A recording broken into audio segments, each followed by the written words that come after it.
Oke, Happy New Year. Shalom. Sekali lagi shalom.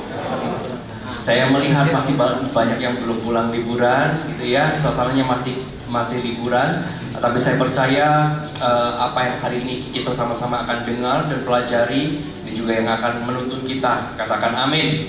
Ini adalah minggu pertama di tahun 2020. Seberapa banyak yang antusias bisa lambaikan tangannya?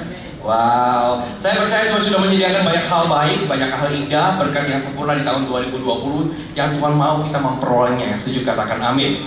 Coba yang setuju berikan kemuliaan yang paling dahsyat buat Allah kita. Sebab itu penting bagi kita Bapak Saudara untuk memahami cara kerja Tuhan, bahwa Tuhan tidak pernah menjatuhkan berkat dari langit, tapi Tuhan selalu memberikan berkat melalui hikmat. Makanya sepanjang hari ini 3 ibadah saya korban beda-beda, tapi tujuannya cuma satu. Saya akan berbicara tentang wisdom, tentang hikmat. Karena Tuhan letakkan gitu ya sebuah hal yang begitu luar biasa yang akan menuntun kita di tahun 2020. Karena banyak hal di dalam hidup kita, ya, di dalam kehidupan orang-orang Kristen khususnya, banyak kesempatan-kesempatan yang hilang. Kesempatannya sudah disediakan, tapi karena tidak ada hikmat, kurangnya hikmat, maka apa yang sudah disediakan itu lewat begitu saja. Nah, kita mau di tahun 2020 ini, setiap hal yang Tuhan sudah sediakan, kita bisa mengambilnya semua dengan sempurna. Yang setuju katakan amin. Kalau berbicara tentang hikmat, ada seseorang yang pernah berkata kepada saya seperti ini. You have power in your hand when you have wisdom in your mind. Engkau punya kekuatan di tanganmu ketika engkau memiliki kebijaksanaan di dalam pikiranmu. Ada 3 pengertian hikmat di dalam Alkitab, yaitu pengertian secara teknis, ya, pengertian secara intelektual, dan pengertian secara rohani. Ada 3 pengertian hikmat yang Alkitab catat. Yang pertama berbicara tentang hikmat secara teknis. Apa hikmat secara teknis? Di dalam Keluaran pasal yang ke-31 ayat yang kedua dan ketiga. Kita buka dulu. Ini pengertian secara teknis. Keluaran pasal 31 ayat ke-22, ayat 31 ayat ke-2 sampai ayat yang 3. Firman Tuhan katakan seperti ini. Lihat, telah kutunjuk Besalel bin Uri bin Hur dari suku Yehuda, dan telah kupenuhi dia dengan roh Allah, dengan keahlian dan pengertian dan pengetahuan dalam segala macam pekerjaan. Secara teknis yang dikaruniakan Allah untuk mengerjakan secara teknis, hikmat adalah sesuatu yang dikaruniakan Allah untuk mengerjakan segala sesuatu dengan sempurna. Itu bisa bicara tentang talenta, keunggulan dan keahlian terhadap sesuatu, sehingga ketika kita mengembangkannya, maka kita akan terkaget-kaget. Loh, ternyata saya ini bisa ya. Ini hikmat secara teknis. Hikmat yang kedua adalah hikmat secara intelektual. Hikmat secara intelektual adalah kemampuan menyusun rencana yang besar dan cara yang tepat untuk memperoleh hasil yang dikehendaki. Jadi seperti ini disebut kebijaksanaan. Jadi kemampuan secara intelektual, hikmat adalah kemampuan menyusun rencana yang benar, set plan, gitu ya. Bahwa kita ini diciptakan dengan sebuah tujuan. Makanya ketika kita ada melewati mau akan melangkah masuk di tahun 2020, jangan mengalir, tapi buatlah perencanaan. Orang tidak membuat perencanaan adalah merencanakan untuk gagal. Kalau Bapak Ibu tidak punya perencanaan di tahun 2020, maka engkau sedang merencanakan dirimu untuk gagal. Dan secara rohani, hikmat adalah pengetahuan yang dikaruniakan Allah untuk mengenal Allah dan menyelami karya Allah di dalam diri kita untuk memecahkan persoalan yang rumit, yang supranatural dan yang tidak terselami oleh akal manusia. Ini secara rohani. Tuhan kasih kepada kita kemampuan untuk kita bisa menyelami karya Allah yang begitu luar biasa, sehingga kita sadar bahwa hidup kita ini bukan tentang jasmani, tapi tentang yang rohani. Saya sering katakan bahwa orang yang tidak tertarik dengan hal-hal yang rohani, hidupnya tidak akan penuh dengan hal-hal yang supranatural. Kalau Bapak Ibu mau mengalami hal-hal yang supranatural di dalam kehidupan Anda, di dalam pekerjaan, di dalam bisnis, di dalam pernikahan, di dalam studi, engkau harus memulai dengan hal yang rohani. Karena yang supranatural ada di dalam hal-hal yang rohani. Yang perlu kita ketahui Bapak Saudara, bahwa di dunia ini tidak ada yang instan dan tidak ada yang gratis. Siapa yang setuju dengan saya? Di dunia ini nggak ada yang instan, nggak ada yang gratis. Yang gratis itu cuma keselamatan, betul nggak? Tapi untuk kita mempertahankan keselamatan nggak gratis, ada harga yang harus dibayar. Nggak ada yang gratis. Jadi kalau Bapak Ibu malangkan di tahun 2000 cuma menunggu Tuhan berkatin Anda, nggak bisa. Karena Tuhan akan memberkati kita lewat hikmat. Kita buka Matius pasal yang ke-7 ayat yang ke-24 sampai ayat yang ke-27. Ya sudah ketemu, katakan puji Tuhan. Matius pasal yang ke-7 ayat ke-24 sampai ayat yang ke-27.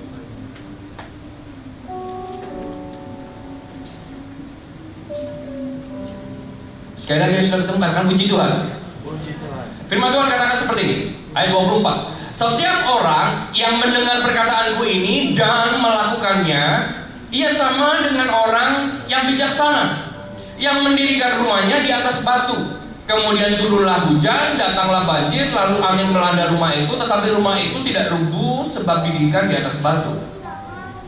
Tetapi setiap orang yang mendengar perkataanku ini dan tidak melakukannya, ia sama dengan orang yang bodoh, yang mendirikan rumahnya di atas pasir. Kemudian turunlah hujan, datanglah banjir, lalu angin melanda rumah itu, sehingga rubuhlah rumah itu dan hebatlah kerusakannya. Alkitab mengatakan bahwa lawan kata dari bodoh itu bukan pandai. Ada dua figur sih. Lawan kata bodoh bukan pandai, tapi lawan kata bodoh adalah bijaksana. Tuhan gak menjanjikan ketika kita melangkah di tahun 2020 semuanya serba baik-baik saja. Saya percaya pasti ada yang namanya tantangan. Badai pasti ada, angin pasti ada, banjir juga pasti ada. Tapi ketika orang yang mengalami badai, angin, dan banjir membangun hidupnya di atas dasar yang benar, maka dia disebut bijaksana.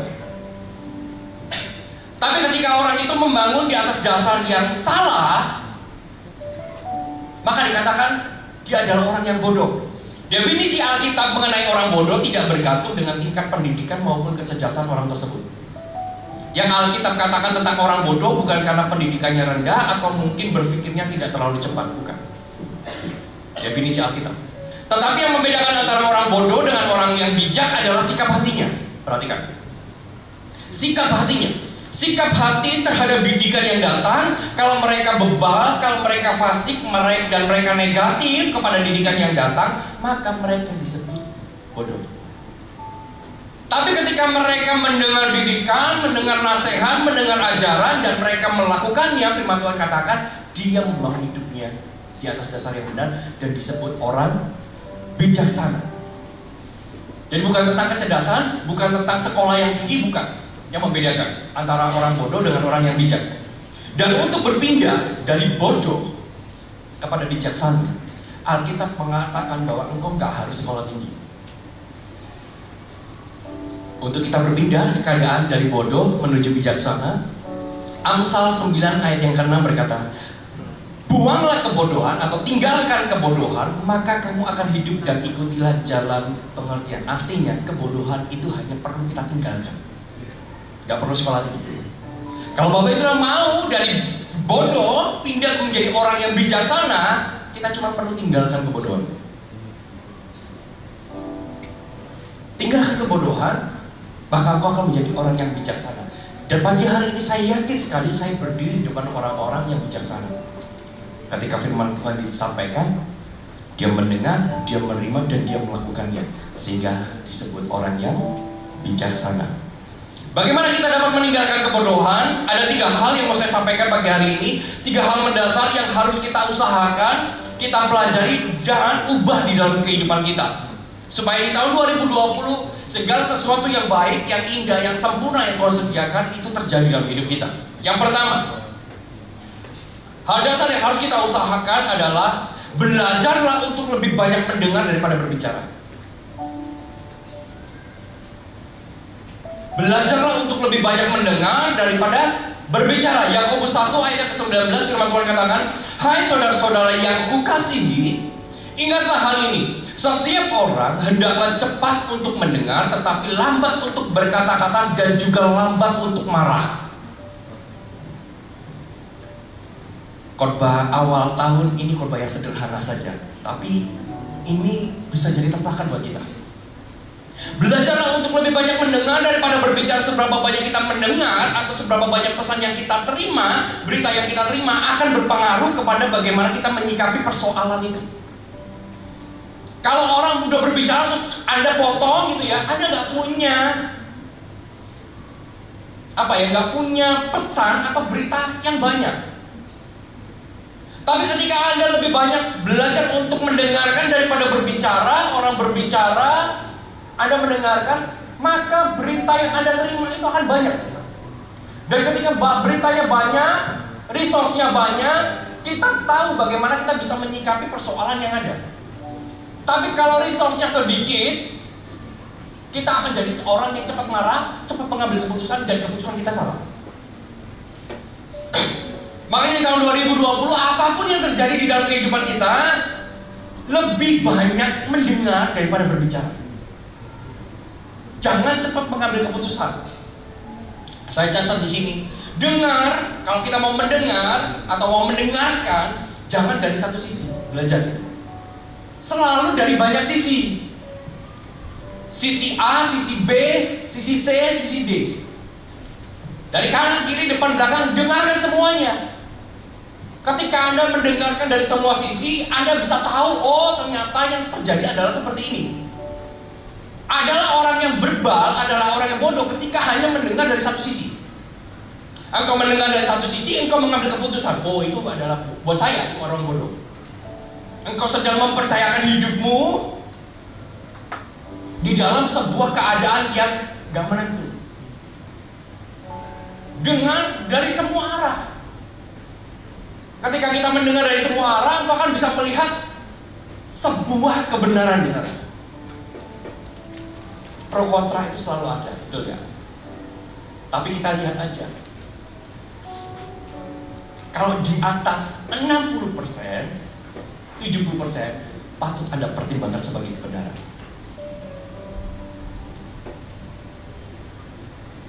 Lalu saya catat juga di sini, dengar. Kalau kita mau mendengar sesuatu, dengarkan. Kita harus mesti lihat siapa dia. Jangan mendengarkan dari orang yang sakit hati. Sakit hati didengarkan. Ada janji sakit hati juga. Kalau mau mendengarkan sesuatu, lihat dari orang yang bijaksana, yang dia nggak mengalami apa-apa, sehingga ketika engkau mendengar, engkau juga mendengar hal yang bijaksana. Tapi kalau engkau mendengar dari orang-orang yang sakit hati, orang-orang yang bermasalah, maka bermasalah juga hidupmu. Sebab firman Tuhan juga berkata di dalam Amsal 11 ayat yang ke-14, jikalau tidak ada pimpinan, jatuhlah bangsa. Tetapi jika penasehat banyak, keselamatan ada. Makanya umat nggak bisa mendengar cuma dari satu sisi, satu pihak. Dengarkan dari banyak pihak. Ketika engkau mendengarkan dari banyak pihak, maka engkau akan menerima pesan atau berita yang lebih banyak, lebih lengkap, pasalnya lengkap, dan kau bisa baru mengambil keputusan atau menyikapi persoalan atau perkataan tersebut. Mengapa kita harus belajar untuk lebih banyak mendengar? Banyak pendengar akan mempermudah kita di dalam memahami banyak hal. Entah itu persoalan, tantangan, keadaan, termasuk memahami orang lain. Ini adalah metode kepemimpinan saya. Saya selalu ajarkan kepada pemimpin-pemimpin yang ada, lebih banyak mendengar yang di bawah.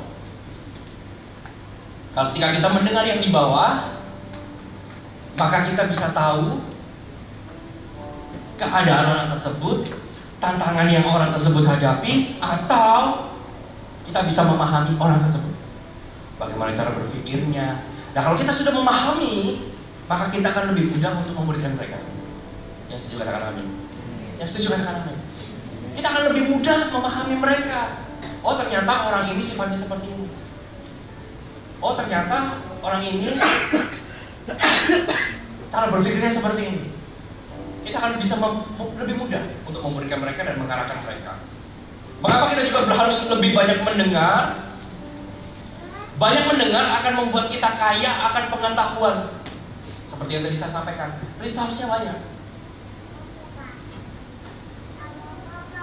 Kalau Anda cuma mendengar dari satu sumber, resource-nya cuma satu. Ya kalau benar, kalau salah. Tapi kalau lebih banyak mendengar, resource-nya banyak, Anda akan bisa lebih tahu, oh ternyata nggak seperti itu. Oh ternyata untuk menghadapi persoalan ini, aku harus lakukan ini. Kenapa? Karena resource-nya banyak. Banyak mendengar membuat kita mudah di dalam mengambil keputusan. Kenapa? Karena kita punya banyak pertimbangan. Ketika kita banyak mendengar,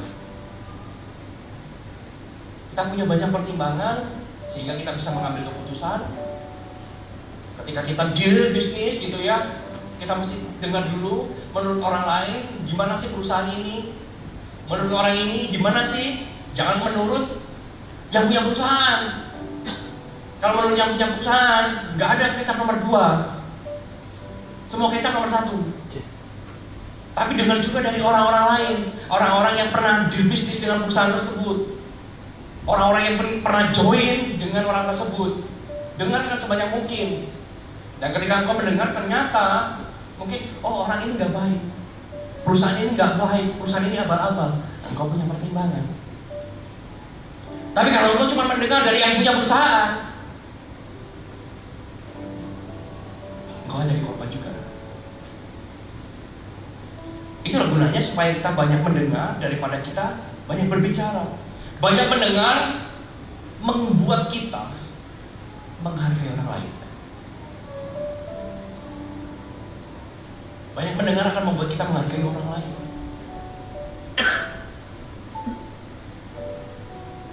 Kita bisa mendengarkan mereka. Ketika kita mendengarkan mereka, kita menghargai mereka. Belajar untuk lebih banyak mendengar daripada berbicara. Kan coba katakan kanan kirinya, lebih banyak mendengar ya. Lalu yang kedua, apa hal mendasar yang harus kita usahakan, kita pelajari dan kita ubah di dalam kehidupan kita? Kalau pertama adalah belajar untuk lebih banyak mendengar daripada berbicara. Yang kedua adalah belajarlah untuk berpikir benar. Yang kedua adalah belajarlah untuk berpikir benar. Apa itu berpikir benar? Berpikir benar artinya di dalam setiap pemikiran kita ada pikiran positif dan pikiran yang besar. Itu benar. Positif dan besar. Di dalam 2 Korintus, kita buka 2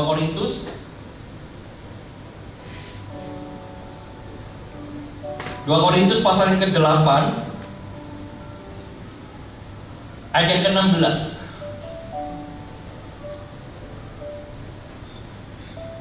Ya sudah ketemu kata puji Tuhan.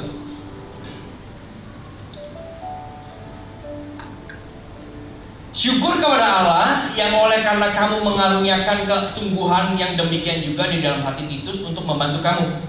Memang ia menyambut anjuran kami, tetapi dalam kesungguhannya yang besar itu, ia dengan sukarela pergi kepada kamu. Bersama-sama dengan dia kami mengutus saudara kita yang terpuji di semua jemaat karena pekerjaannya dalam pemberitaan Injil.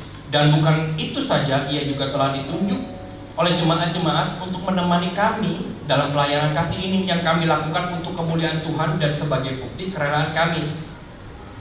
Sebab kami hendak menghindarkan hal ini, bahwa ada orang-orang yang dapat mencela kami di dalam hal pelayanan kasih kami yang kasih yang kami lakukan dan yang hasilnya sebesar ini.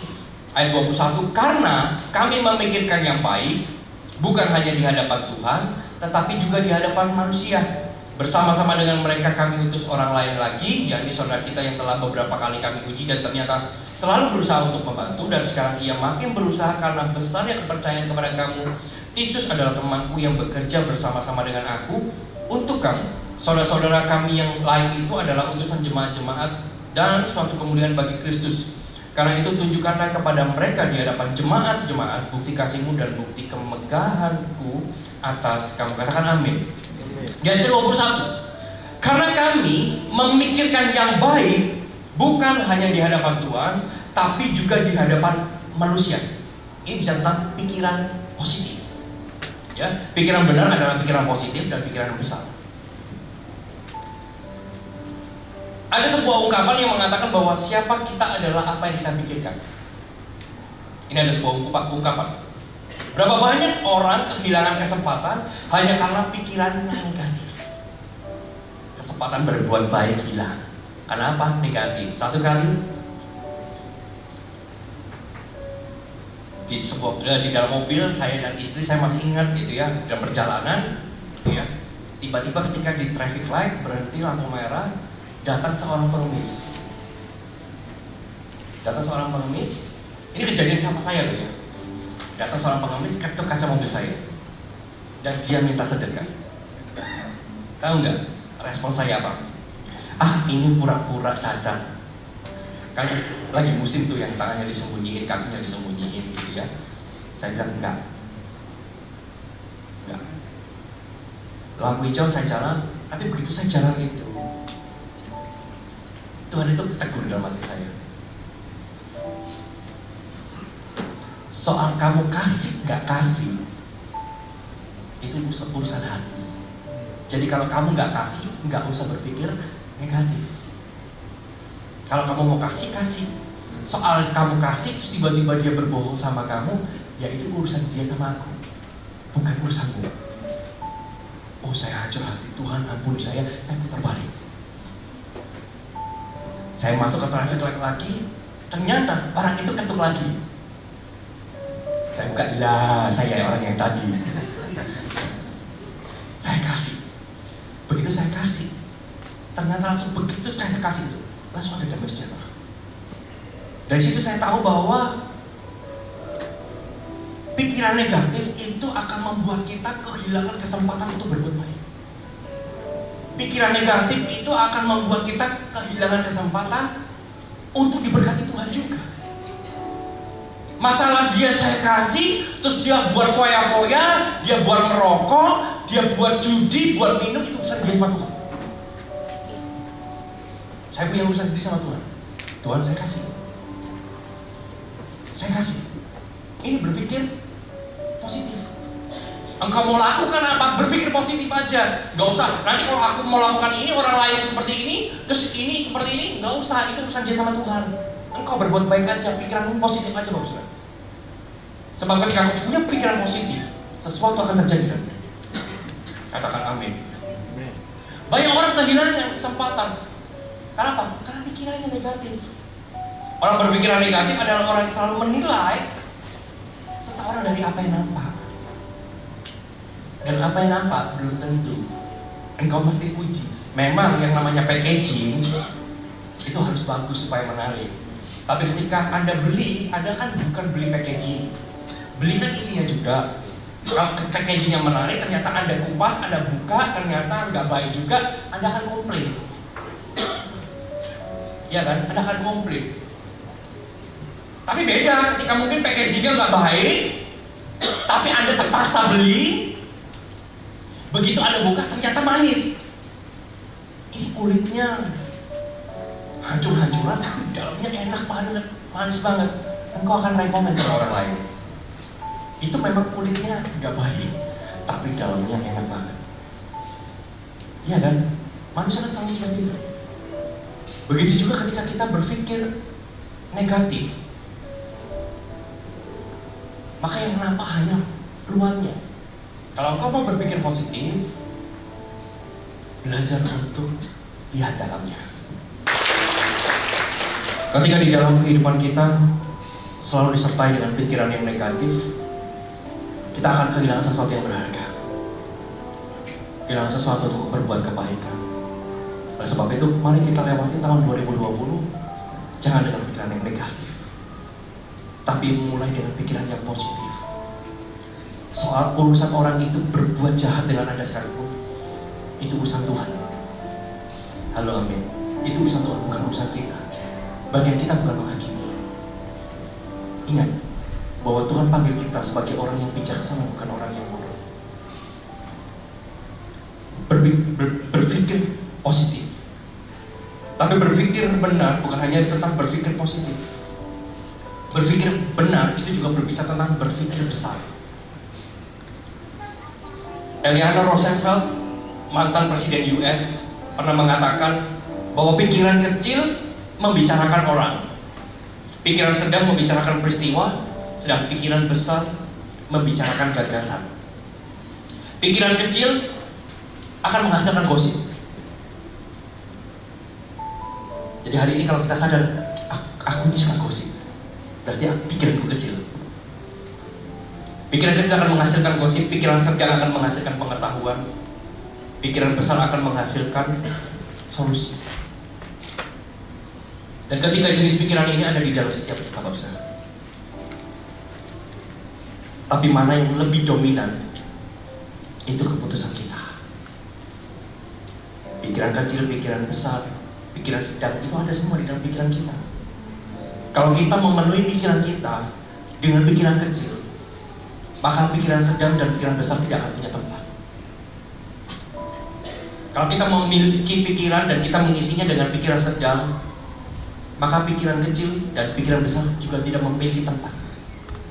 Tapi kalau kita memenuhi pikiran kita dengan pikiran yang besar, maka pikiran kecil dan pikiran sedang tidak akan pernah memenuhi tempat kita. Pikiran kita akan didominasi oleh pikiran-pikiran yang besar.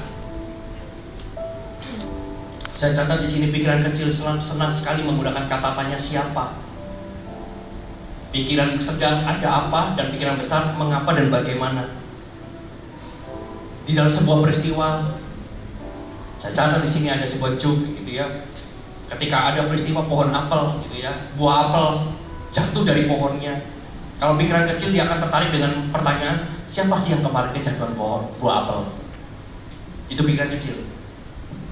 Tapi kalau pikirannya sedang gitu ya, apakah sekarang ketika dia lihat dengan cerita buah apel jatuh dari pohonnya, oh berarti sekarang lagi musim buah apel, musim apel. Itu pikiran sedang.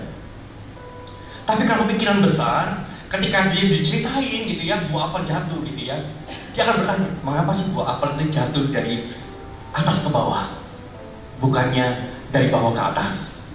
Itu pikiran besar. Tapi dari pikiran besar ini lahir teori gravitasi dari seorang yang bernama Isaac Newton. Teori gravitasi lahir dari pikiran besar. Sesuatu yang baik, sesuatu yang indah, sesuatu yang besar, sesuatu yang sempurna gak pernah lahir dari pikiran yang kecil. Kalau engkau mau mengalami sesuatu yang besar dalam hidupmu, Bapak Saudara, tahun 2020, isi pikiranmu dengan pikiran yang besar. Tanggalkan pikiran kecil, gosip tanggalkan. Tanggalkan hanya sekedar pengetahuan, tanggalkan. Tapi isi dengan solusi. Jika kau mengisi pikiran Anda dengan solusi, maka tahun 2020 akan menjadi tahun kemenangan terbesar di dalam hidupmu. Yang setuju berikan kemuliaan buat Tuhan. Gak ada satupun prestasi atau karya di dunia ini yang dihasilkan oleh pikiran kecil. Selalu dihasilkan oleh pikiran-pikiran yang besar. Isi pikiran kita dengan pikiran yang besar. Isi pikiran kita dengan pikiran yang benar. Selalu berpikir positif tentang orang lain. Selalu berpikir besar tentang sebuah persoalan yang mungkin hari ini kita hadapi. Dan ketika kau mengisi pikiran dengan pikiran yang positif dan pikiran yang besar, maka benarlah kehidupanmu. Katakan amin. Yang ketiga, yang terakhir, apa yang harus kita bangun sebagai dasar? Belajar untuk mengambil keputusan yang benar. Firman Tuhan di dalam Ulangan 30 ayat ke-19b. Firman Tuhan katakan seperti ini. Kepadamu ku perhadapkan kehidupan dan kematian, berkat dan kutuk. Pilihlah kehidupan supaya kau hidup. Ini firman Tuhan di dalam Ulangan. Yakobus 1 ayat yang ke-8 juga mencatat, sebab orang yang mendua hati tidak akan tenang di dalam hidupnya. Ambillah sebuah keputusan yang benar. Hidup kita ini selalu diperhadapkan berkat dan kutuk, kehidupan dan kematian. Dan kita harus memilih. Kalau kita belajar, bagaimana kita belajar memilih? Pertama, dasarnya firman Tuhan. Dasar selalu firman Tuhan. Kedua, apa dasar kita memilih mengambil keputusan adalah damai sejahtera. Orang yang mengambil keputusan yang salah ketika menimang-nimang itu ada damai sejahtera. Mau melakukan sesuatu, kayaknya nggak damai ya, ya jangan dilakukan. Ketika kita melakukan, sudah tahu nggak damai, kita melakukan, maka kepekaan kita sama Tuhan berkurang. Makanya kalau Tuhan sudah berbicara lewat damai sejahtera di dalam hati kita, jangan lakukan. Aku lakukan ini nggak damai ya. Aku lakukan ini kok nggak damai ya. Jangan lakukan. Sama seperti dihadapkan ketika Tuhan berbicara, ketika Abraham berbicara, Lot, pilihlah bagimu. Jangan bertengkar, kita ini kerabat. Gak baik kalau kita bertengkar. Pilih, kalau kamu ke kanan, aku ke kiri. Kalau kamu ke kiri, aku ke kanan. Dihadapkan dengan sebuah pilihan. Ketika kita dihadapkan dengan sebuah pilihan, ambil keputusan yang benar. Jangan melihat dari apa yang kita sukai, tapi lihat dari apa yang Tuhan mau dalam hidup kita. Kalau Lot seandainya hari itu dia berpikir, dia mengambil keputusan, Tuhan, aku diberkati karena Abraham, oleh sebab itu yang seger-seger, yang banyak airnya tak kasihkan ke Abraham, aku tak ambil tempat yang kering. Kalau saya jadi Lot, saya akan pilih seperti itu. Kenapa? Karena Lot diberkati karena Abraham juga. Diberkati karena Abraham. Aku akan pilih yang kering. Kenapa? Di tempat kering, Tuhan akan bisa jadikan tempat yang kering itu menjadi tempat yang subur. Aku percaya itu. Tapi ternyata berbeda dengan Lot. Lot yang mengambil keputusan untuk meninggalkan Abraham, kas Abraham yang gak baik, dia ambil yang terbaik. Ternyata ketika dia ambil yang terbaik, dia gak tahu bahwa tempat itu akan dimusnahkan sama Tuhan. Tapi Abraham, dia mengambil keputusan yang benar. Dia berpikir positif. Kalau Lot ambil sana gak apa-apa, di tempat kering pun Tuhan akan lakukan hal besar. Di tempat yang kering, Tuhan berbicara sama Abraham. Abraham, lihat, sejauh matamu memandang, itu yang akan kuberikan. Abraham melihat Hebron sebagai tempat yang tandus, tempat yang kering, tapi dengan rohani dia bisa melihat bahwa itu adalah kebun buah-buahan. Itu adalah tempat yang subur, tempat yang sehat, tempat yang indah, tempat yang sempurna. Maka dia mengambil keputusan, aku akan ambil Hebron. Dan itu terjadi sesuai dengan apa yang Abraham lihat. Begitu juga di dalam kehidupan kita. Belajarlah mengambil keputusan yang benar. Banyak mendengar supaya keputusanmu benar. Belajar mendengar dari banyak sisi supaya engkau gegabah Bapak Ibu dalam mengambil keputusan. Belajar untuk berpikir positif, supaya engkau yang keputusan yang kau ambil nggak salah. Saya pernah mengalami sesuatu yang salah. Ketika pengemis datang, ada sukacita yang diambil sih. Sejak itu, kalau saya mau kasih aja. Saya nggak pernah berpikir positif kepada orang-orang yang datang kepada saya. Berpikir negatif kepada orang-orang yang datang sama saya.